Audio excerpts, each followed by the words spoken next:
Vamos a presentar la palabra de hoy al Señor para que su gracia nos ayude. Padre, gracias Señor en esta noche que nos permites tener aquí unidos.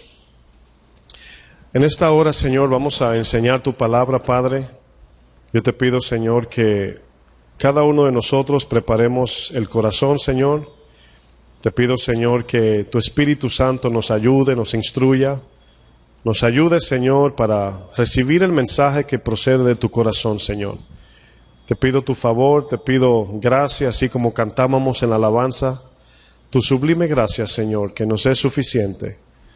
En esta noche, Señor, queremos aprender más de ti, queremos crecer, queremos madurar, Señor. Y te pido, Padre, que en cada uno de nosotros esto sea una realidad. En el nombre de Jesús. Amén. Bueno, vamos a continuar con la enseñanza que hemos iniciado ya hace unos miércoles atrás. Estamos en la serie Camino a la madurez. ¿Alguien me ayuda a prender esta luz acá? Por favor.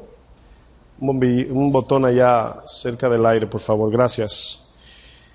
Dentro de esa serie estamos hablando del estudio, la oración y la obediencia. Esa es la cuarta parte. El estudio, la oración y la obediencia. El propósito de esta serie que hemos estado trayendo tiene que ver con nuestra vida diaria, nuestra vida práctica como cristianos. Yo sé que en nosotros surgen muchas preguntas en lo que es la práctica del cristiano. En el día de hoy, si usted le quiere poner un tema a la clase de hoy, vamos a estar enfatizando acerca de acercándonos a Dios por medio de la palabra y la oración. Ese va a ser el énfasis de la clase. Acercándonos a Dios por medio de su palabra y la oración. ¿Qué importancia o qué tan importante es la palabra de Dios y la oración? La palabra de Dios es la vida de nuestro espíritu, pero la oración es la relación con Dios en nuestro espíritu. La palabra es el alimento de vida de nuestro espíritu, pero la oración es nuestra relación con Dios por medio del Espíritu. A eso le podemos llamar sustento, el cual es la palabra, y le podemos llamar a la oración comunión. Cuando usted lee, estudia la palabra, usted está alimentando su espíritu. Cuando usted ora, usted está teniendo comunión con Dios, está pidiéndole, dependiendo del Señor, para pedirle fortaleza, etcétera. Por ejemplo, cuando somos niños, todos sabemos que el papá es el que busca al niño cuando es niño, ¿verdad? Pero una vez alcanzamos madurez, entonces ahora es el hijo el que busca al padre. Todos entendemos que el Señor se acercó a nosotros por medio de Jesús. Nos salvó, ¿verdad? Había un puente que estaba derribado entre el hombre y Dios. Y por eso la palabra nos enseña, dice que no hay otro nombre dado a los hombres el cual tiene el nombre de Jesucristo, ¿verdad? El cual es nuestro intermediario. Y que Dios, hecho carne, vino a salvarnos para que podamos tener comunión con Él. Yo creo que uno de los problemas que podemos enfrentar o tener es únicamente enfocarnos en la salvación del infierno, por así decir, ¿verdad? A veces podemos decir, el Señor nos salvó de la condenación, y eso es verdad. Pero nos salvó de la condenación, pero también nos salvó para un propósito. Y esa es la iglesia de Jesucristo. Dice que ahora a la iglesia se les ha dado la autoridad de Dios en la tierra. Mi pregunta es, ¿para qué es esa autoridad? ¿Verdad? ¿Para qué fue dada? Y todos sabemos que es para nosotros enseñorearnos del pecado, para tener dominio sobre la carne, pero con el fin de amar al prójimo, de salvar al prójimo, de predicarles al prójimo, etc. Esa es la gran comisión. Cuando el Señor se acercó a nosotros, nos dio de su espíritu, ¿verdad? Nos dio un espíritu nuevo, pero ahora en nosotros mora ¿quién? El Espíritu Santo, y somos llamados templo del Espíritu Santo. Ahora el Señor habita en nosotros. Antes el Señor erigió un tabernáculo y allí era su presencia. ¿Se imagina usted que para poder ser salvos había que ir a Jerusalén en este tiempo? ¿Se imagina? Como le decía la samaritana, ¿verdad? Ustedes dicen que la salvación viene de Jerusalén. O sea, había que ir allá al tabernáculo. Pero ahora, de la manera que el Señor lo ha hecho, es que cada uno de sus hijos creyentes en Jesús porta la presencia de Dios. ¿Con qué fin? Bueno, el mismo del tabernáculo, para que los pecados de aquellos que no conocen de Dios sean perdonados, para que seamos embajadores, ¿verdad?, de Cristo en la tierra. Y ahora somos, por así decir, pequeños tabernáculos que andan en el mundo, haciendo o ejerciendo la voluntad de Dios. Ahora notan que no es únicamente salvos para ir al cielo, sino salvos para hacer la obra de Dios en la tierra. Bueno, en Santiago 4, verso 8, vamos a estar viendo los puntos acerca de acercarnos a Dios. Ahora, yo no sé si usted como cristiano está batallando, y cuando digo batallando me refiero en la búsqueda del Señor cada día, en la presencia, estar en su presencia. Es posible que veamos a Dios como el Dios que me sustenta, como el Dios que me guarda, como el Dios que me suple, pero la pregunta aquí es, ¿estamos nosotros cada día buscando la presencia de Dios? ¿Estamos cada día entrando en el lugar santísimo? Y aquí es donde muchos cristianos nos quedamos cortos, porque por ahí se predica un mensaje que si vienes a Dios, Dios te va a dar lo que tú pides. Y eso no es lo que dice la Biblia, sino que Dios nos llamó para salvarnos del pecado, ¿verdad? Pero luego nos dejó un propósito, ir y hacer discípulos, ¿verdad? Pero ahí es donde nosotros nos podemos perder, porque la prioridad del cristiano es vivir en la presencia de Dios. Esa es nuestra prioridad. La prioridad inicial no es tanto ir a ser discípulos, no es servir en la iglesia, no es tanto estudiar la Biblia, aunque todo eso es parte. El fin de todo eso es estar en la presencia de Dios. Dice el salmista, una cosa he demandado, y es estar en la presencia de Dios todos los días de mi vida. Ahora, el salmista pensaba en el tabernáculo. O sea, yo quiero vivir en el tabernáculo como el sacerdote vivía allí y los levitas, por así explicarlo. Pero ahora el Señor vive en nosotros. La pregunta irónica, ¿verdad?, es, ¿cómo si el Señor vive en nosotros, tenemos que buscarlo cada día? Ahora, yo no sé si usted tiene familiares o conoce personas que viven en la misma casa, pero no viven juntos. ¿Sí conoce gente así? ¿O usted cree que es posible eso? Vivir bajo el mismo techo, pero sin comunión. A eso se refiere cuando el Señor nos manda a acercarnos a Él. Miren lo que dice Santiago 4:8. Voy a leer solamente una parte del verso, ¿verdad? Dice, acercaos a Dios. ¿Y qué dice luego? Y Él se acercará a vosotros. Quiero que lean el texto, lo miren, porque es bien corto la parte. Acercaos a Dios y Él se acercará a vosotros. Ahora, podemos tener la idea de que Dios siempre está con nosotros, y Él lo prometió, ¿verdad? Yo le llamaría a eso, Dios siempre estará disponible para nosotros, pero nosotros tenemos que acercarnos a Él, porque la relación es de dos. O sea, si una pareja se casa, y suponiendo que uno está perdidamente enamorado del otro, pero el otro no le interesa, y se casan y viven juntos, allí no hay relación. ¿Sí entienden esa parte? Tiene que haber amor de ambas partes para que haya una comunión, una relación. Entonces ya el Padre nos amó y por eso ahora le amamos. Pero ya Él dio su parte, nos dio su espíritu, nos salvó, nos dio vida espiritual. Y yo creo que esto como que lo tenemos por poco. Y yo creo que usted le dé mente. Cada día tenemos el acceso 24/7 de ir a la presencia de Dios. Aunque usted esté en la cocina, en su trabajo, en el baño. O sea, Dios no está aquí en la iglesia. Sí saben eso, ¿verdad? Ya hemos madurado esa parte. No hay que ir a la iglesia para ver a Dios, no. Aquí nos reunimos como hermanos a estudiar, a alabar a Dios. Pero Dios ahora habita en el creyente. Y en cualquier momento podemos correr a Él. En momentos de necesidad podemos acercarnos a Él. Podemos tener comunión con el Dios de la creación. Yo lo que pienso es que lo hemos echado por tierra eso. Pienso que no le hemos dado la prioridad a habitar o anhelar estar en la presencia de Dios todos los días. Si eso es una realidad en nosotros, hoy corregimos eso. ¿Por qué? Porque lo medular en la vida cristiana es, hermanos, es habitar con Dios. ¿Cuán hermoso es habitar los hermanos juntos? Pero si Dios no está allí, no hay comunión. Podemos estar juntos, pero no unidos.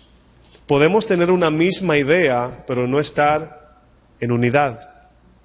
Yo puedo armar aquí un viaje a un lugar y pueden decir todos, bueno, vamos, pero podemos ir en contra de nuestra voluntad, no queriendo. Pero cuando estamos en la presencia de Dios, venimos a tener un Padre, una fe, un bautismo, un solo espíritu, ¿verdad? Un solo anhelo, ¿cuál? Hacer la voluntad de Dios. Bueno, en ese texto hay una letra que es tan importante, si la quitamos de allí, se daña todo el texto. Por ejemplo, si yo leo el verso, acercaos a Dios, Él se acercará a vosotros. Allí parece ser como algo sin condición. Pero la I, la letra I, o la Y, algunos le llaman, Y, nos da el sentido de condición.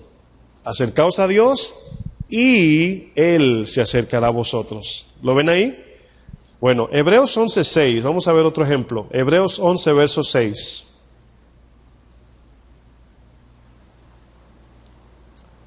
Todo emana de nuestra relación personal con Dios. Toda nuestra vida cristiana, los frutos que damos de parte de Dios en el Espíritu, nuestro crecimiento, nuestra madurez, nuestro conocimiento de Él, nuestra santidad y justicia, todo eso circula alrededor de esa relación. Jesús dijo, separados de mí, nada podéis hacer. Entonces allí es donde, si esto no ha sido una realidad en nosotros, es nuestra mayor prioridad, estar y buscar cada día la presencia de Dios. Luego vamos a explicar qué diferencia hay si Dios dijo que habitará con nosotros, ¿por qué tenemos que acercarnos a Él? Bueno, el verso 6 de Hebreos capítulo 11, ¿están allí?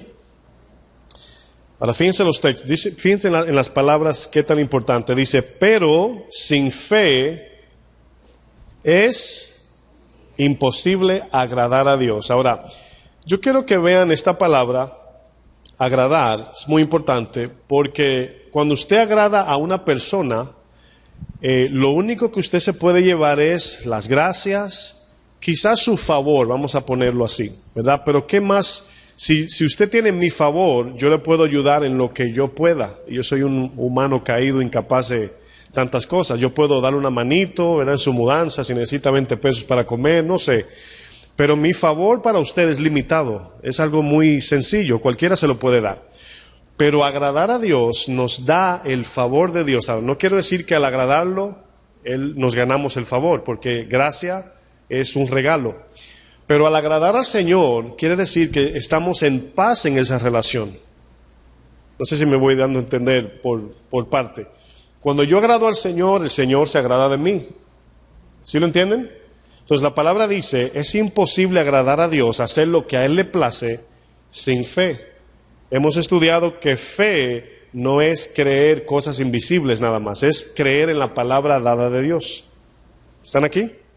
Bueno, dice, sin fe es imposible agradar a Dios, porque es necesario que el que se acerca a Dios crea que le hay, o sea, que Él existe, que Él está allí. Ahora, ¿cuánto se le olvida? No digan amén, que Dios está allí. A veces el afán hace que se nos olvide que ahí está el Señor, ¿verdad? Así hemos visto noticias de una madre con su niño de meses, lo deja en el carro y se va a comprar de shopping y se le muere el niño, se le olvidó que dejó el niño dentro del carro. O sea, las cosas de este mundo nos hacen olvidar cosas importantes. Y así mismo, cada día nos levantamos y aunque oramos, pero la pregunta es, ¿estamos poniéndole atención a Dios? ¿Estamos buscando su presencia? ¿Estamos entrando cada día? ¿O estamos por lo menos queriendo habitar en su presencia? Dice el texto, dice, y que es, aquí Dios, galardonador de los que le buscan. ¿Ok? Esa palabra, buscar, la vamos a ver en un momento. En Mateo 6:31, vamos a ver otro ejemplo. Vamos a movernos a Mateo 6:31. Vamos a ver otro ejemplo. Ahora, la palabra buscar la voy a definir en un momento. Mateo 6, verso 31.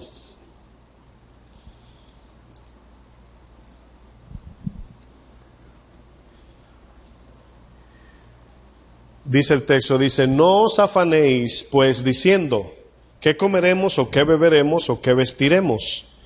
Y fíjense lo que dice el 32, porque los gentiles buscan todas estas cosas, ¿verdad? Aquí el Señor no está diciendo que no debemos trabajar, lo que está diciendo es que no nos debemos afanar, ¿verdad? Dice, pero vuestro Padre Celestial sabe que tenéis necesidad de todas estas cosas. Me llama la atención que el texto no habla de lujos, ¿verdad? Está hablando de lo necesario. Yo pienso que cuando trabajamos de más es buscando ya el extra de este mundo, el lujo. Por eso habla de un afán. Yo le aseguro que nuestro trabajo sí nos alcanza para comer, vivir y sobrevivir aquí. Y tener ese tiempo, ¿verdad? Pero ya entender que es un trabajo con un horario, no es un afán de vida. Cuando pensamos que si no, allí el Señor está diciendo, si ustedes trabajan y de momento ve que se están acercando los días y le falta, allí está hablando de una confianza en Dios y no buscar un segundo trabajo. Y yo sé que esto aplica diferente para cada quien, pero está hablando del afán de la vida, el dar todo nuestro tiempo, toda nuestra mente y esfuerzo por adquirir las cosas necesarias. Ahora, aquí no quiere decir quédese en su casa a ver televisión, ¿verdad? Y por fe Dios le va a suplir como los pajaritos. No, la palabra dice que el que no trabaja, que no coma. Pero hay un horario de trabajo que se nos otorga para que cubramos eso. Ya de ahí, lo que no alcanzamos, debemos de confiar en Dios. ¿Están de acuerdo? Esa es la idea del texto. Ahora, la palabra que sigue, más el 33, dice, más buscad primeramente el reino de Dios y su justicia, y todas estas cosas os serán añadidas. El Señor nos da un ejemplo de que cuando nuestro corazón sí se afana, por así decir, por buscar la presencia y la justicia de Dios, el Señor se va a encargar de lo necesario, el alimento, el vestido, el techo, etcétera. Y eso es algo que cada uno primero debe de dar el paso de confianza para saber si eso es verdad o no. Y aquí es donde muchos nos enredamos. Le voy a decir por qué. En el mundo que vivimos hoy, le ponemos nombre a un objeto. Por ejemplo, voy a usar algo bien simple. La televisión, ¿verdad? Antes le decían la caja del diablo, ¿verdad? Pero no es la caja del diablo. O sea, nada en sí es del diablo. Nosotros lo convertimos en un ídolo. ¿Están de acuerdo?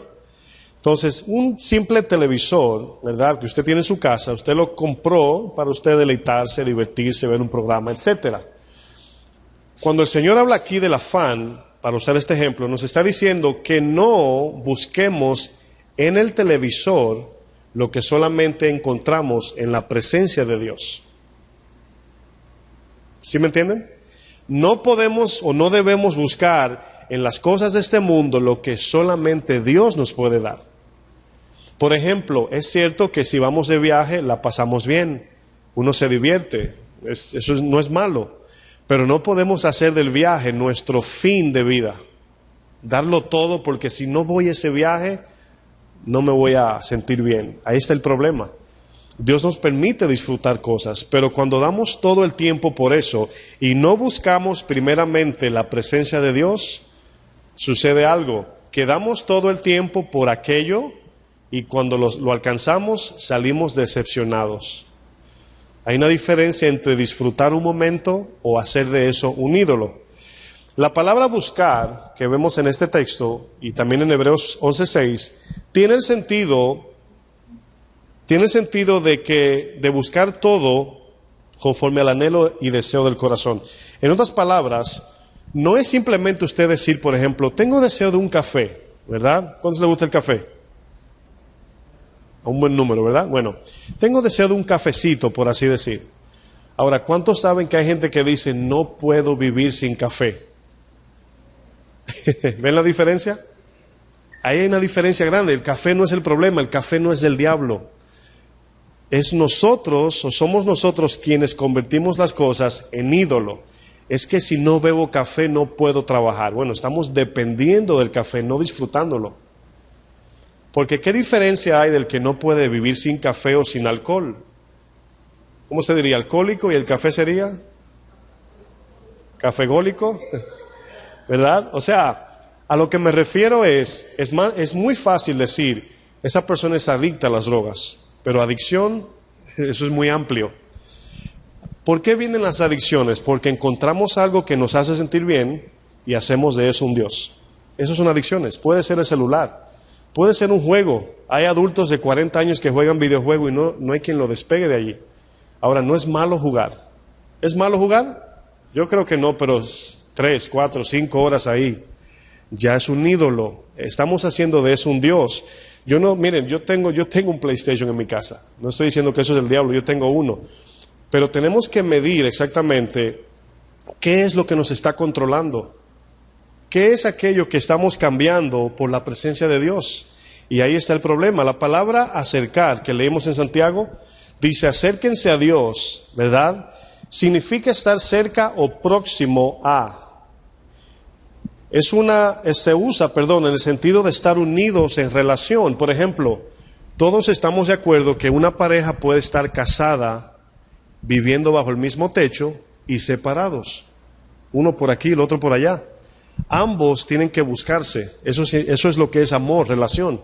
Si solamente uno busca y el otro no se llama relación, viven juntos.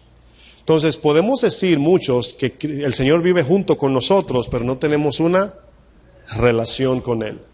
Ahora quiero que vean algo, hermanos. No le voy a decir el 100%, pero la gran mayoría de nuestros sinsabores tienen que ver por no habitar en la presencia de Dios. Porque los problemas de este mundo no se van a parar, van a seguir.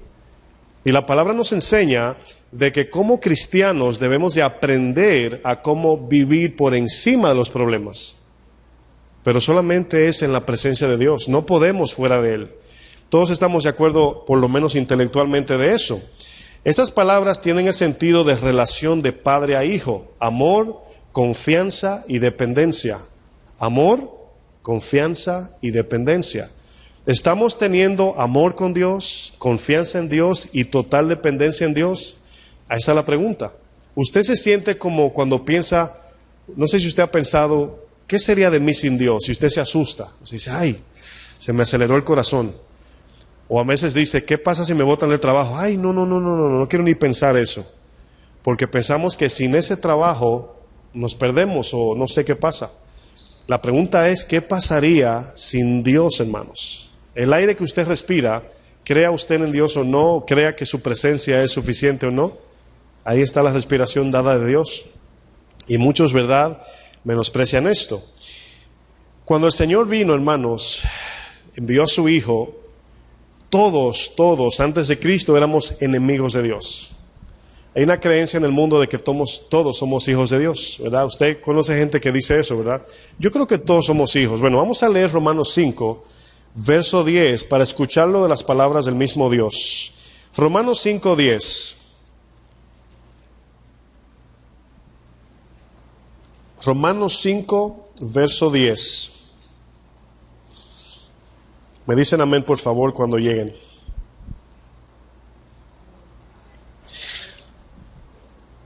Voy a leer las palabras despacio. Dice, porque si siendo enemigos, ¿de quién? De Dios, ¿verdad? Si siendo enemigos fuimos, ¿qué dice? Reconciliados. Quiero que vean esas palabras. Éramos enemigos de Dios. Ahora, quiero hacer un paréntesis allí. A veces pensamos que lo que decimos tiene poder.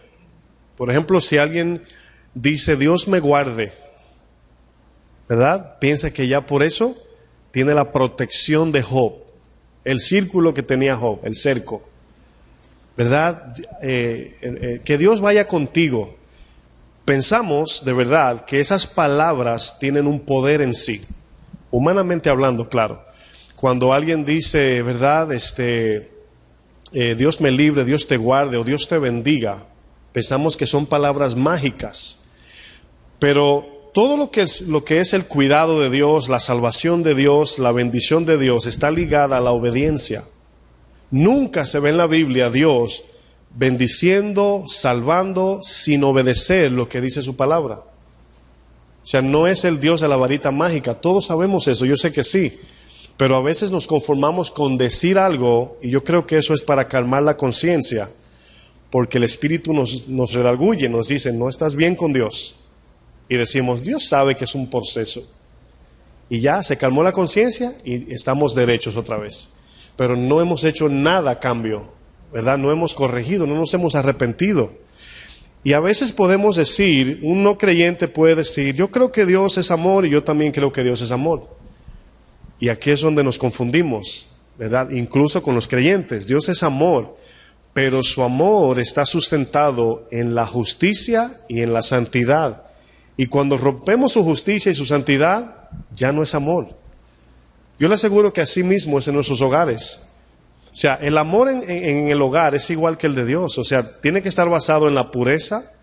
Usted no puede permitir la injusticia en su casa y decir que usted ama. ¿Están aquí? ¿Están de acuerdo, verdad? O sea, no es algo tan difícil de entender. El amor de Dios está sustentado en justicia y santidad. Yo no puedo ir a vivir la vida loca y decir Dios es amor y esperar que Dios me perdone sin yo arrepentirme. Son palabras que nos ponemos aquí. Fíjense lo que dice el texto. Si siendo enemigos fuimos reconciliados con Dios por la muerte de su Hijo. Quiero que noten que si no aceptamos la muerte de Jesús, seguimos siendo, ¿qué dice? Enemigos de Dios.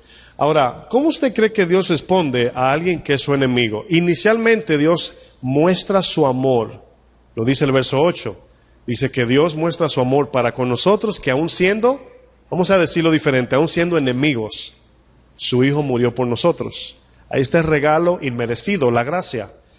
Pero aquí dice que fuimos reconciliados. ¿Qué significa reconciliar, hermanos?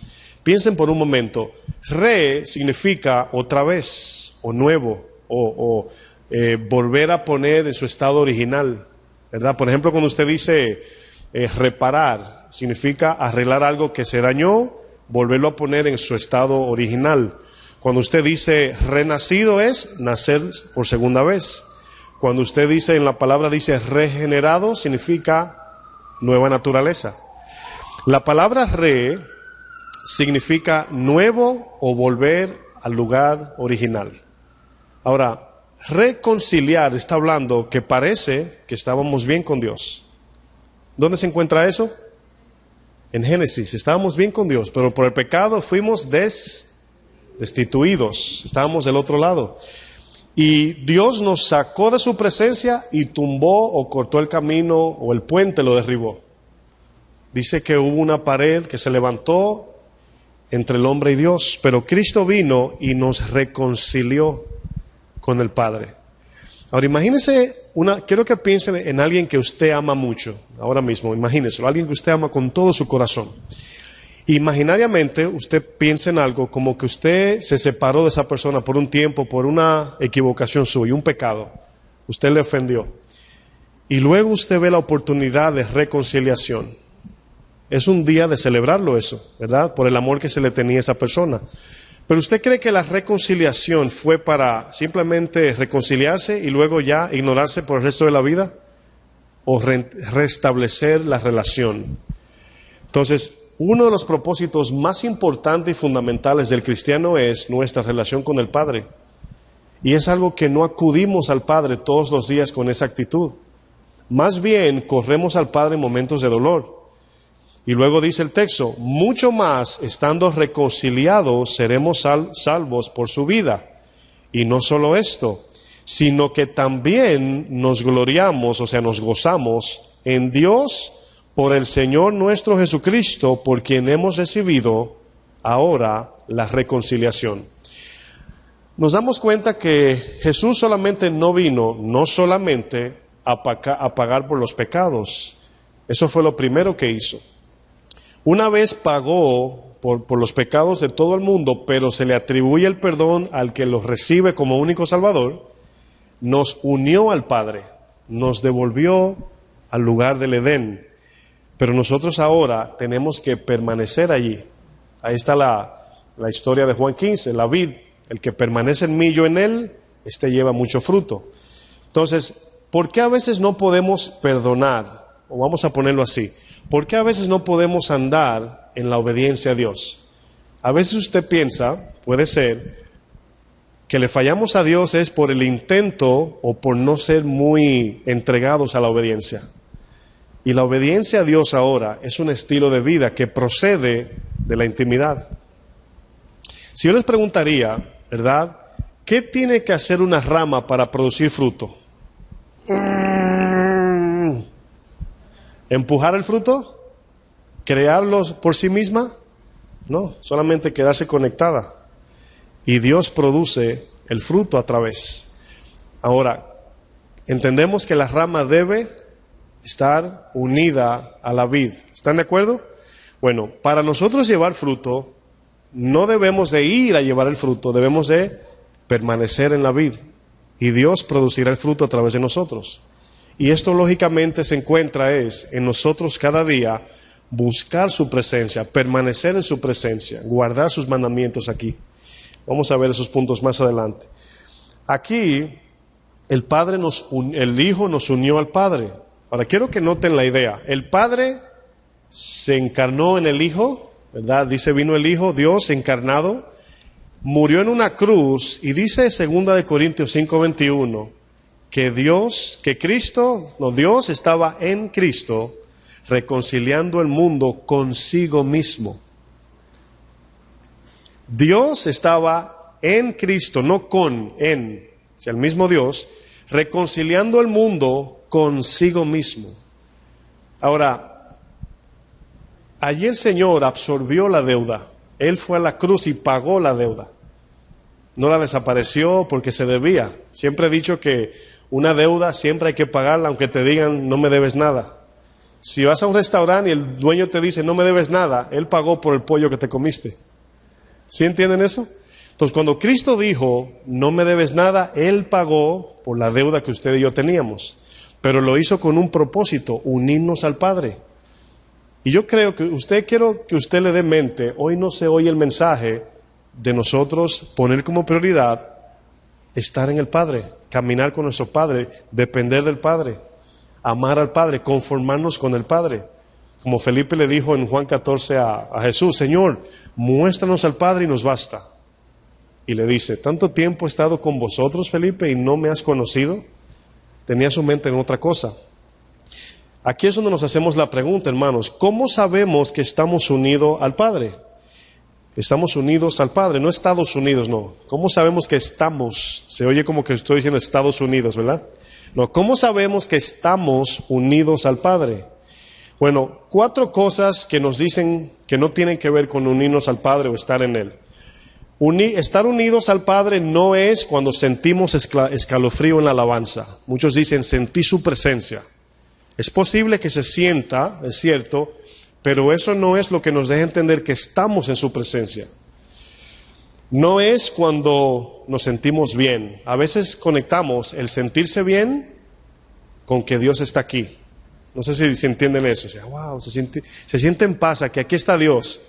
Le pregunto, ¿estaba Dios con Silas y Pablo en la cárcel? ¿Había paz en la cárcel? Humanamente hablando, no. La paz estaba en Pablo y en Silas, porque Dios estaba en ellos. Pero en la cárcel no había paz, no es un lugar de paz. Aunque esté tranquilo usted allí, no es un lugar de usted tener paz. Tampoco significa estar en su presencia cuando aprendo su palabra. Eso solamente es el principio para llegar a su presencia. Tampoco es cuando, ¿verdad?, no falto a la iglesia. Cosas así que creemos que en inglés se dice checklist, ¿verdad? Tenemos una lista de cosas y decimos check, check, check, check, check, check, estoy bien con Dios. Ahora yo quiero que piensen en esto porque esto es crucial. ¿Cómo medimos o cómo examinamos nuestra vida cristiana? ¿Qué es lo que miramos para decir voy bien o estoy bien con Dios o estoy creciendo, estoy aprendiendo más como Jesús? Es una pregunta muy importante. Bueno, la Biblia nos enseña, 1 Juan 2, vamos allá. La Biblia nos enseña qué mirar para saber si estamos cerca del Padre. 1 Juan 2, verso 3. 1 Juan, capítulo 2, verso 3. Como seres humanos tenemos la tendencia de que cuando estamos aprendiendo mucha Biblia, el corazón se goza y pensamos que Dios está con nosotros por eso. Y eso es una parte, yo no le quito, es cierto, es una parte de crecer, acercarnos a Él, conocerlo a Él. Pero Dios, y aquí es donde voy a responder la pregunta, ¿cómo es que si Dios mora en nosotros, tenemos que buscarlo cada día. Bueno, uso el mismo ejemplo anterior, es como el matrimonio. O sea, yo me casé, por ejemplo, con mi esposa y vivimos bajo el mismo techo, ¿verdad? Pero cada día tenemos que unirnos. ¿En qué sentido? En el abrazo, en el hablar, la comunicación, comer, intercambiar ideas, orar unos por otros, estudiar juntos, salir juntos, etcétera, etcétera. Relación es compartir el amor que Dios nos da a cada uno. Pero suponiendo que ella lo haga y yo no, ¿se le llama relación a eso?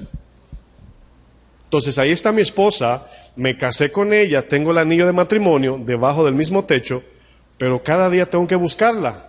Ahora, notan que buscarla no es en lugar. Buscar allí no es lugar. Y es aquí donde entendemos cuando Jesús le dijo a Adán, ¿dónde estás?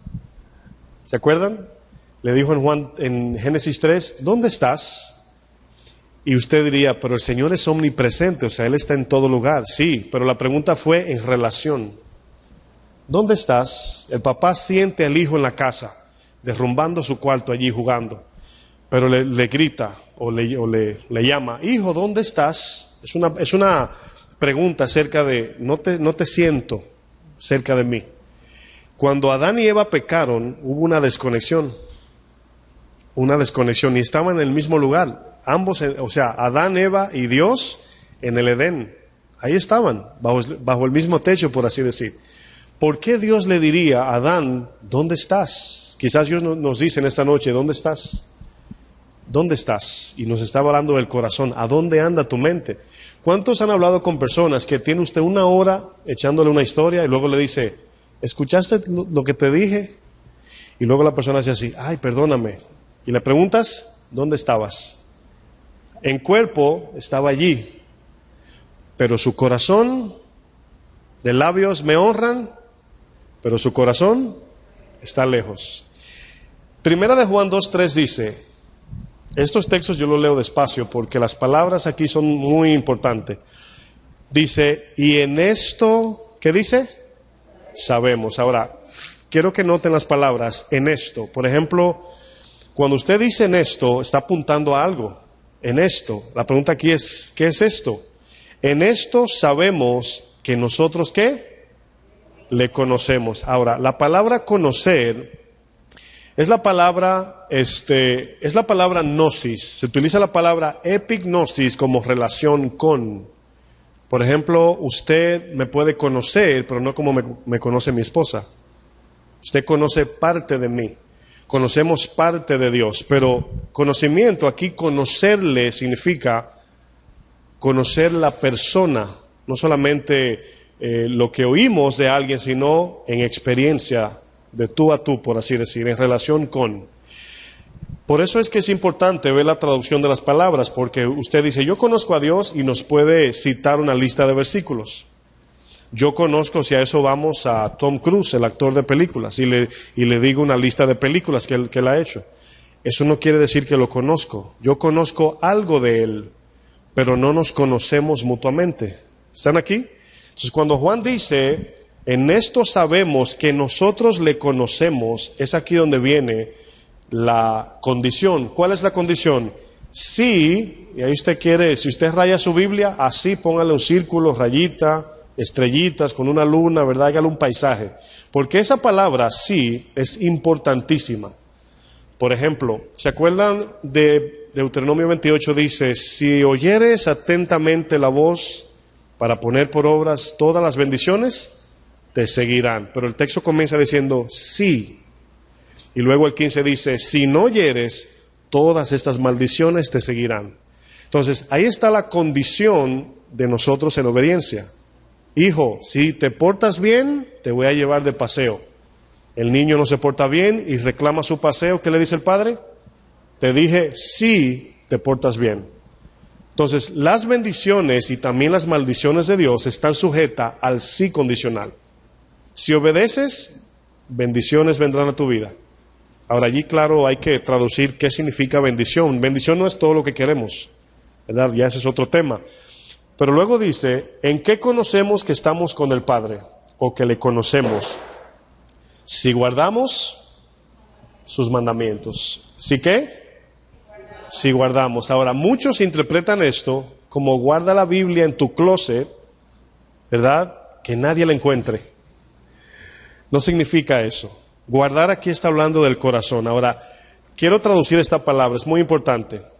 La palabra guardar, póngalo de esta manera. Imagínese que usted trabajó 10 años y en esos 10 años se reunió $1,000, ¿verdad?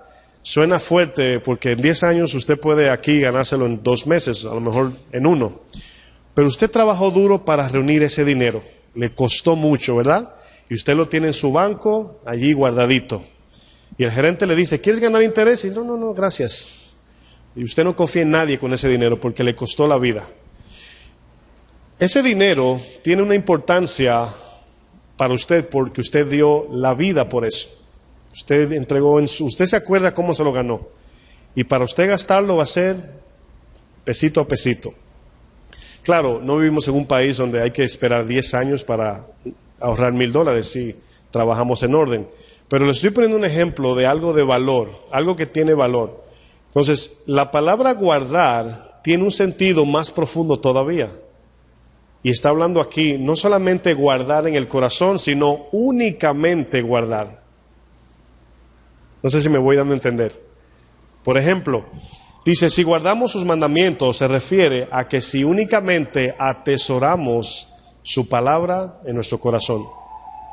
Es la palabra guardar.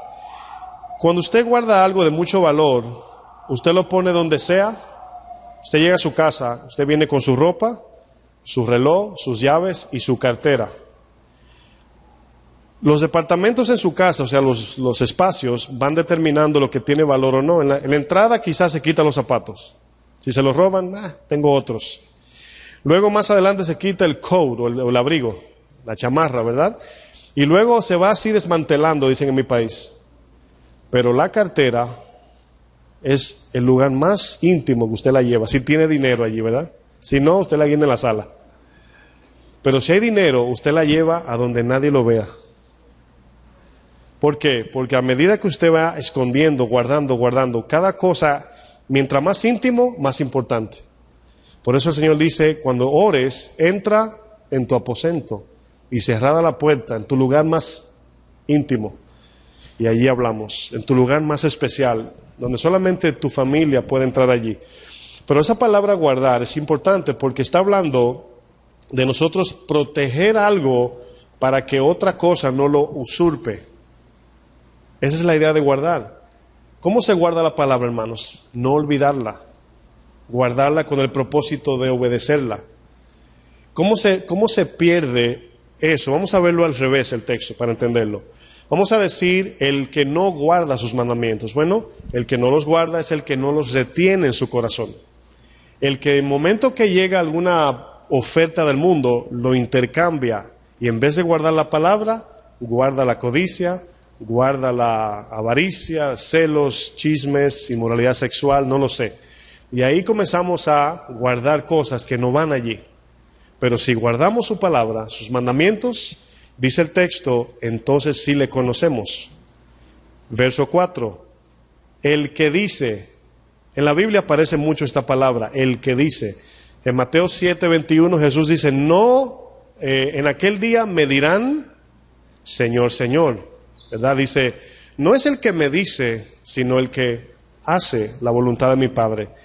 Y aquí el verso 4 dice, el que dice, yo le conozco, o sea, yo tengo una relación con Dios, y no guarda sus mandamientos, dice, el tal es mentiroso. Ahora, esto aquí, hermanos, tiene una implicación muy importante. ¿Por qué? Porque si nosotros tenemos un corazón doble ánimo, somos doble almático. En otras palabras, amamos a Dios, pero amamos el mundo también. Amamos a Dios, pero amamos otras cosas. Dios me gobierna, pero también me gobierna otra cosa. Eso se llama doble ánimo. Fíjense lo que dice. El tal es mentiroso y la verdad no está en él. Pero el que guarda su palabra, el que atesora su palabra, en este verdaderamente el amor de Dios se ha perfeccionado. ¿Qué significa se ha perfeccionado el amor? En otras palabras, nos está diciendo que hemos amado a Dios de todo corazón. ¿Por qué? Porque solamente guardamos en el corazón su palabra. Ahora, esa palabra guardar también implica gobierno. Lo que guardas en tu corazón gobierna tu vida. De la abundancia del corazón habla la boca. Donde esté tu tesoro, allí estará tu corazón. ¿Lo van conectando? Entonces, si Cristo es nuestro tesoro, solamente guardaremos su palabra. Y con todo nuestro corazón lleno de su palabra, podemos salir, disfrutar, comprar, vivir la vida aquí. Yo escuchaba a un pastor, no sé si me dé el tiempo que dijo algo que a mí me impactó mucho. En el Antiguo Testamento, la idea del pueblo de Israel era: mantengan su vida espiritual y no se mezclen con los pueblos, ¿verdad? La mentalidad de los paganos era mezclarse con el pueblo de Dios y influenciarlos con sus prácticas. Y los profetas entendían esto: no podemos mezclarnos. Por eso los samaritanos y los judíos no se llevaban.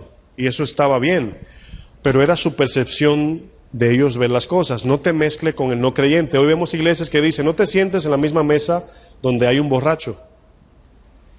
El Señor viene y dice: mézclese con los paganos sin cambiar su identidad.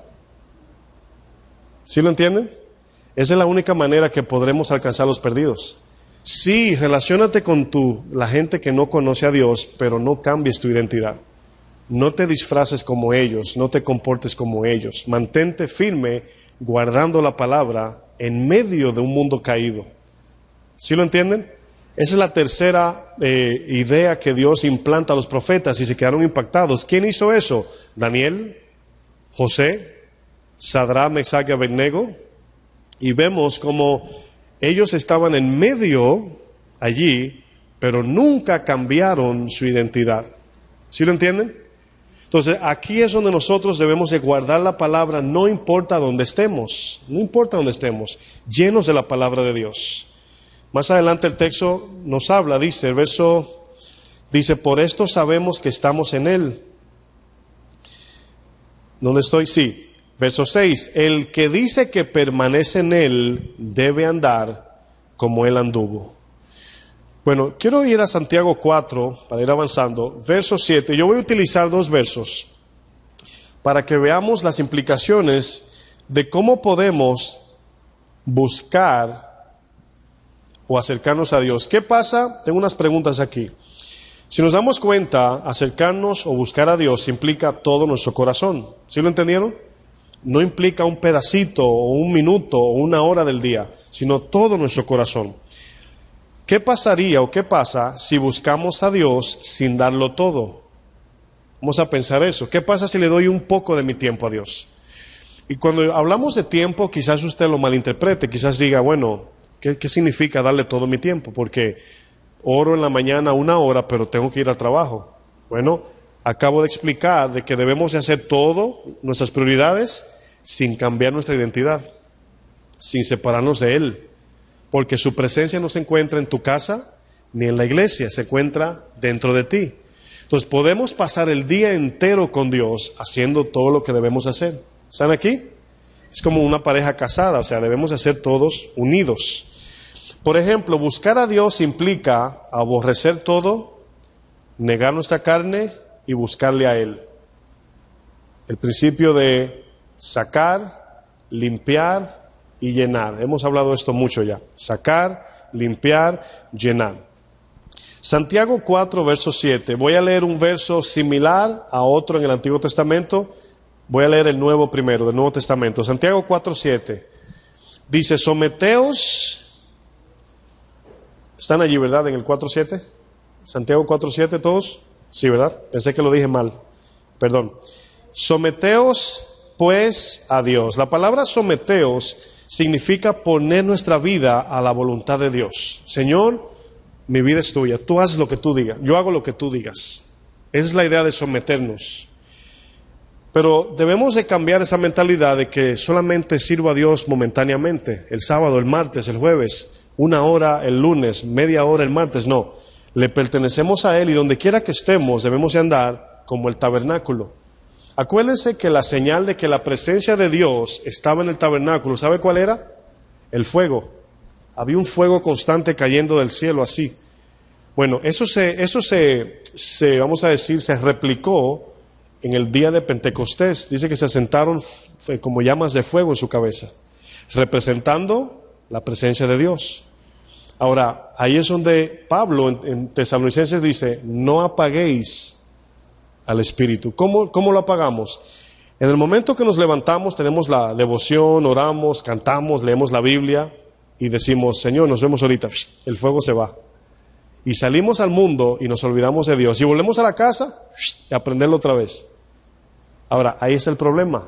Debemos de andar con esa llamita a donde quiera que vamos, al trabajo, a la escuela, donde mi mamá, donde la suegra, donde el primo, el vecino, donde sea, al mall, si me voy de viajes, que es más o menos cuando uno se olvida de Dios, uno de vacaciones, como que dice uno, Dios, vengo el mes que entra, nos vemos en un mes. Y se nos olvida que allí también hay que orar y adorar y leer la Biblia. Entonces ahí es donde estamos perdidos. La palabra someteos habla de entregar la voluntad, pero luego dice resistid al diablo. La palabra resistir al diablo no significa que usted va a pelear cara a cara con él. Nos está hablando de resistir las ofertas de este mundo, porque el diablo es el príncipe de este mundo. El texto nos lo dice arriba.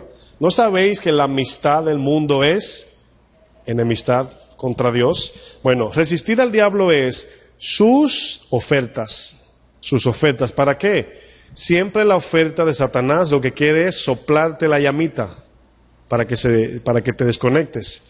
Entonces, hemos aprendido hasta ahora que debemos estar intencionalmente en la presencia de Dios.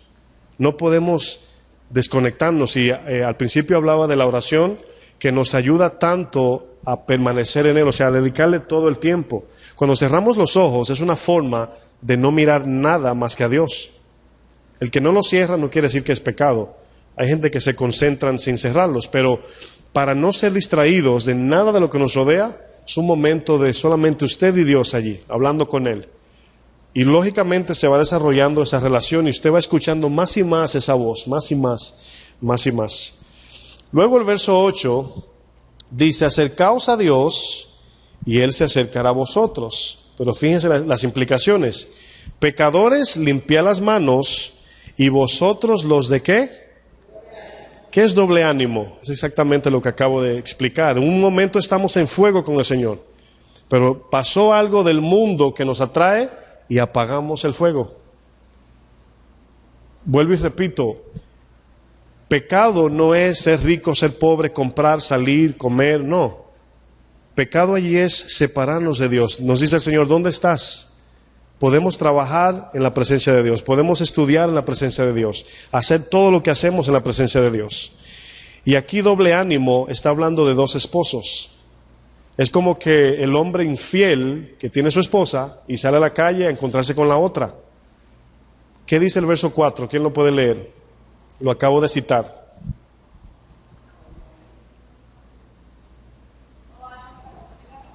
Fíjense la palabra adúltera, adulterio. ¿Qué dice?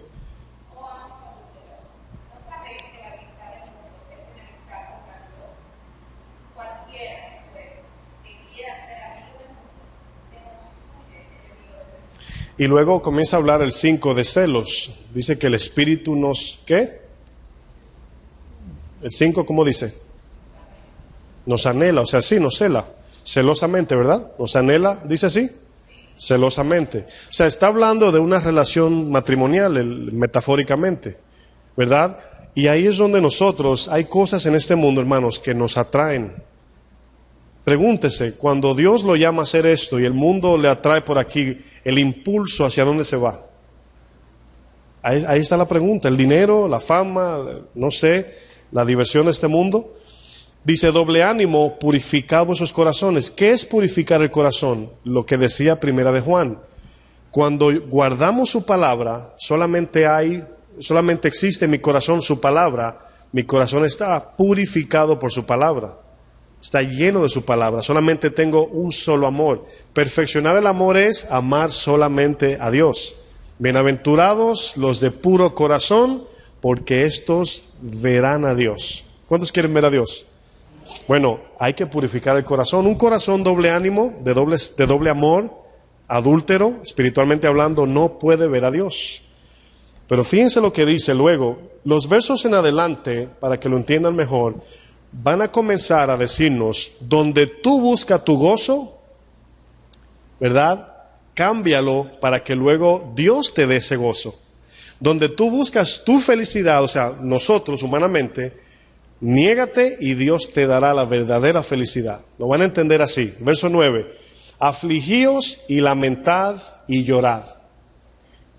Vuestra risa se convierta en lloro.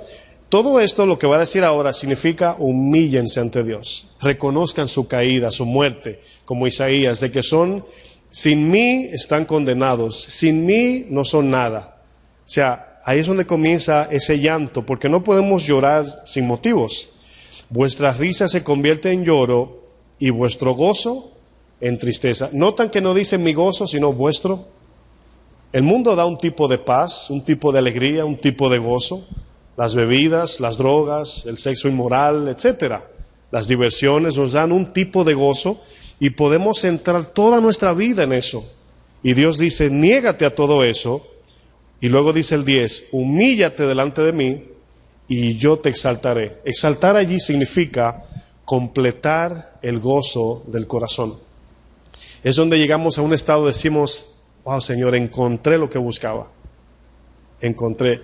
Arriba el texto de Santiago comienza a decir, ustedes no tienen lo que su corazón le pide porque piden mal para gastar en vuestros deleites. Y ahí es donde Dios quiere que nos acerquemos a Él. Vamos a Crónicas, la segunda carta de Crónicas, segundo libro, 7, verso 13. Voy a utilizar un ejemplo de un verso del Antiguo Testamento como referencia de Santiago 4 que acabo de leer. Van a ver que son bien similares los textos. Segunda de Crónicas 7:13. ¿Cuántos saben que Dios no cambia? Bueno, vamos a ver lo que Él le dijo a Salomón, lo leímos en Santiago. Lo más irónico es que Salomón escribió los Proverbios y Santiago yo le llamo los Proverbios del Nuevo Testamento. ¿Verdad? Son muy parecidos. Proverbios habla mucho del dinero, la lengua y el corazón. Si usted lee a Santiago, igualmente. Es muy parecido. Entonces aquí vemos un texto muy parecido al que leímos en el Nuevo. Segunda Crónicas 7:13 dice, si yo cerrare los cielos para que no haya ¿qué? Ahora la lluvia para nosotros es la bendición de Dios, ¿verdad? Es el agua que nos limpia, que nos sacia, etcétera. Dice, y si mandare la langosta que consuma la tierra, y aquí está hablando del devorador, por así decir es cuando su dinero no le alcanza, por mucho que gane, cuando nada le llena, nada le rinde. Y eso es algo, hermanos, que cuando confiamos de todo corazón en Dios, lo poco de Dios es lo mucho del mundo, y lo mucho del mundo es lo poco de Dios. $1,000 sin Dios viene a ser un peso, y un peso en Dios viene a ser $1,000. Estoy ejemplificando, no es una tasa de cambios, ¿ok? ¿Están aquí? Dice, y si enviare pestilencia, o sea, enfermedad, y aquí yo todo esto lo cambio a lo espiritual, ¿verdad? Muchos enfermos espirituales significa incapaces de producir fruto. No podemos perdonar, no podemos servir, no podemos amar, no podemos predicar el Evangelio. Eso es una enfermedad espiritual. Dice el 14, si se humillare mi pueblo, la primera palabra que aparece en Santiago, humillaos, sobre el cual mi nombre es invocado. O sea, la humillación tiene que ver con buscarlo a Él, acercarnos a Él. Dice, y oraren, ahí está la oración, y buscaren, ¿se acuerdan de la palabra buscar? Y buscaren, buscar aquí, hermanos, es de todo corazón. ¿Por qué dice mi rostro si nadie ve a Dios? Porque está utilizando el ejemplo de ver lo invisible por la fe de la palabra. Dice que Moisés se sostuvo como mirando al invisible. Entonces aquí dice, buscar su rostro, lógicamente la cara de Dios representa su justicia. Cuando por ejemplo su papá lo llamaba, usted sabía si estaba, mi país dice en frío o caliente. ¿Sí saben lo que quiere decir eso? Frío o caliente quiere decir si estaba en problemas o no. dependiendo del rostro. ¿Sí entienden el ejemplo? Si usted veía a su papá y decía, ¿qué hice ahora? Cuando le veía la cara larga, ¿verdad? Bueno, buscar el rostro está hablando buscar de su justicia, para que su justicia nos apruebe. Dice, y si se convirtieren de sus malos caminos, ¿se acuerdan de Santiago? Pecadores, limpiar las manos, ¿verdad?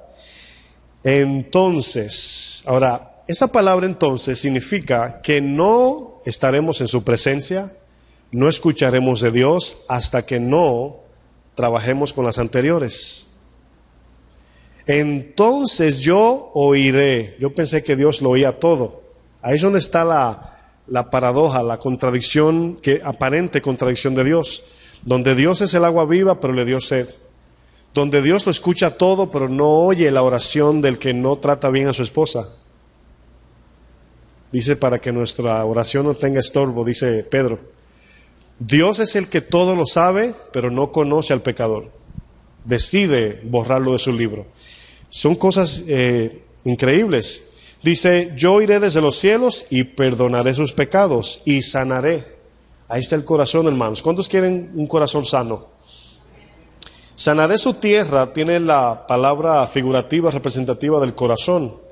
Dice, ahora estarán abiertos mis ojos y atentos mis oídos a la oración en este lugar.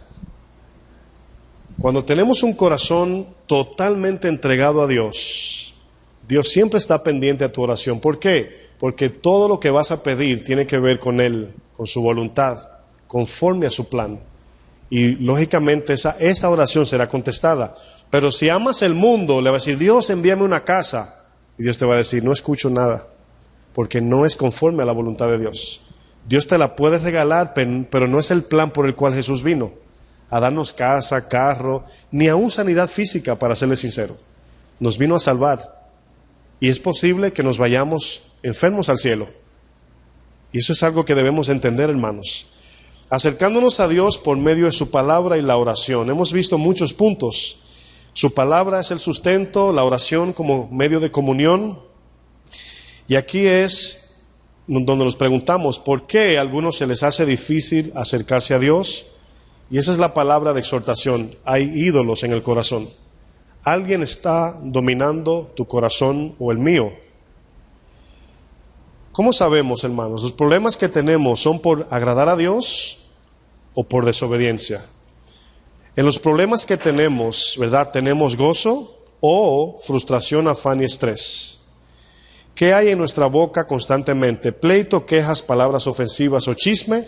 ¿O canto de alabanza y palabras de gracia hacia el prójimo?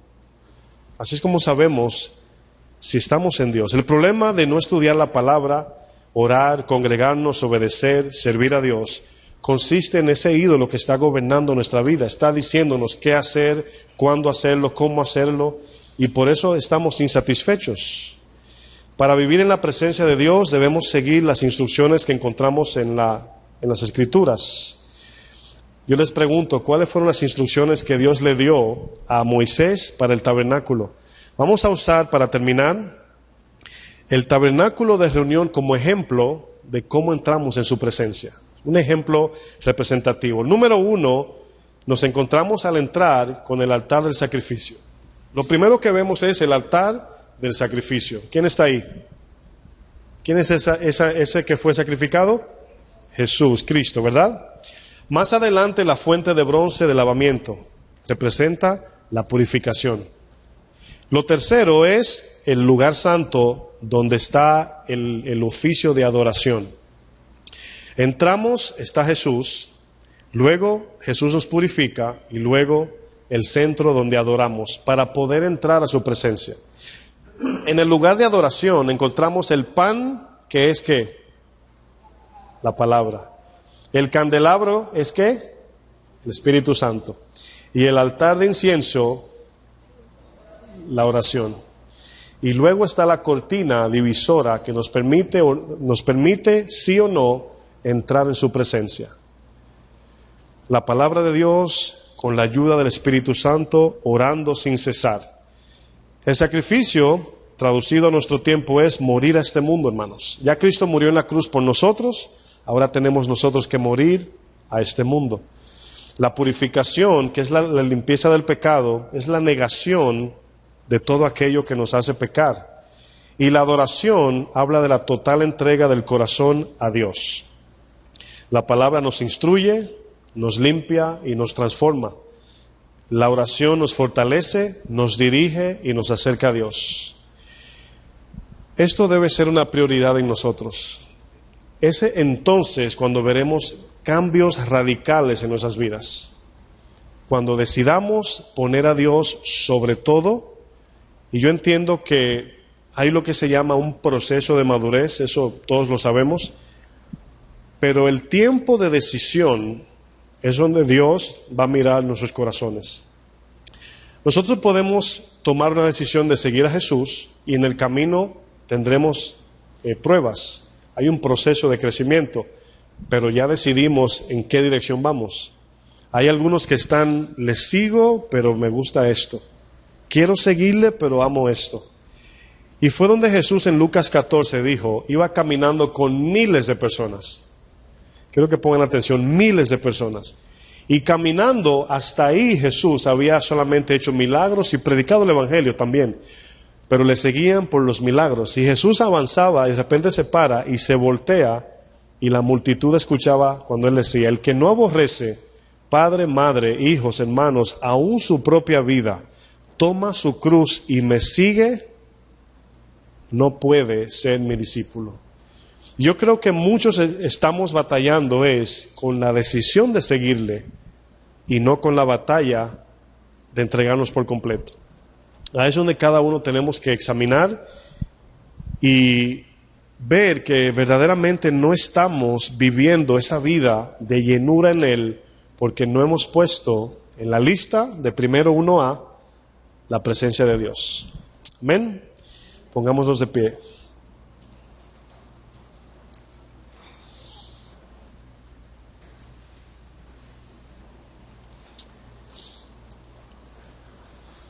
En esta palabra que hemos compartido, yo les intimo a que luego pueden tomar el audio. Yo sé que se quedaron algunas notas porque el tiempo es muy corto. Esto es medular para nosotros, la presencia de Dios, es medular. Hoy, si usted mira en su generalidad o en su totalidad, la mayoría de las predicaciones que escuchamos no tienen nada que ver con acercarnos a Él, tiene que ver con qué nos va a dar Él, mayormente. Y yo creo que esto debe ser nuestro afán de vida, buscarlo a Él, cada día acercarnos a Él. Si esto es algo real en nosotros, vamos a comenzar a ver cambios rápidos y radicales en nuestras vidas.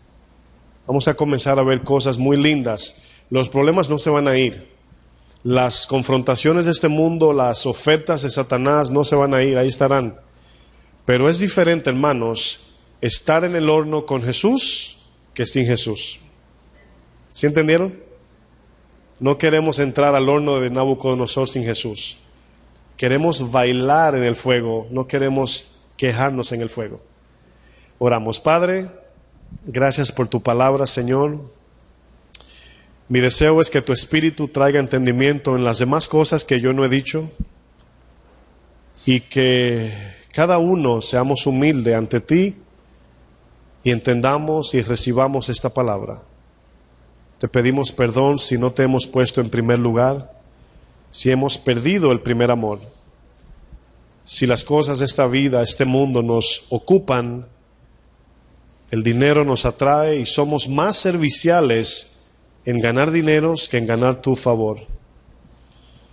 Dedicamos más fuerza, más ímpetu y más incluso virtud por ganar dinero que por agradarte a ti, Señor. Tu palabra nos enseña por medio de tu Hijo que no podemos servir a dos señores, porque o amaremos al uno y aborreceremos al otro. Sabemos que el corazón fue diseñado para operar en su plenitud. El corazón no es como un jugo donde le ponemos mitad manzana o mitad naranja. Todos hemos podido ver en tu palabra que el corazón no está lleno del amor de este mundo o está lleno de tu palabra. En esta hora, Señor, te damos gracias por corregirnos, por enderezar nuestro entendimiento en cosas que a lo mejor no habíamos pensado. Y todos nos vamos a nuestros hogares a meditar en todo esto. Perdónanos, gracias, llévanos con bien. Yo te pido descanso para el que trabaja mañana, Señor. Que tú fortalezcas sus músculos y le dé entendimiento mientras medita en tu palabra. En el nombre de Jesús. Dios le bendiga, hermanos.